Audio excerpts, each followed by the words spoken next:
एक बार महात्मा बुद्ध के पास एक आदमी आया और बुद्ध को प्रणाम करके बोला, भगवान, हम मनुष्यों का कल्याण कैसे हो, कृपया करके बताइए।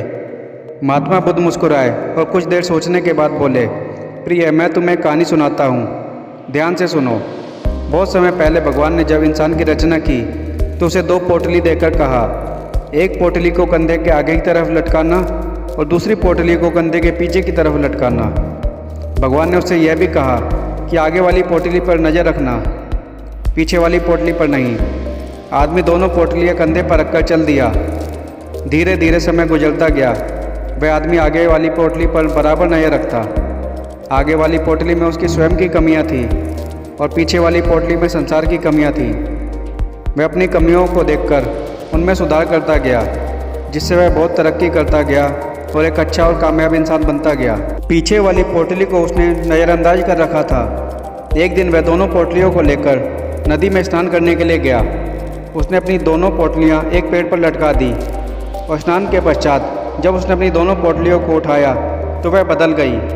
आगे वाली पोटली पीछे और पीछे वाली पोटली आगे आ गई। अब उसे दुनिया में कमियां ही कमियां नज़र आने लगी। रिश्तेदार खराब है, पड़ोसी ठीक नहीं है, बच्चे निकम्मे हैं, सरकार निकम्मी है, आदि आदि। सभी में कोई ना कोई कमी है। अब वह खुद के अलावा सब में कमियां ढूंढने लगा। वह सभी को सुधारने की कोशिश करता रहा, परंतु कोई नहीं सुधरा। परिणाम यह हुआ कि उसका स्वयं का पतन होने लगा।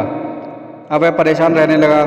एक दिन उसने फिर भगवान के पास जाने का फैसला किया और भगवान के पास जा पहुंचा और भगवान को सारी बात बताई।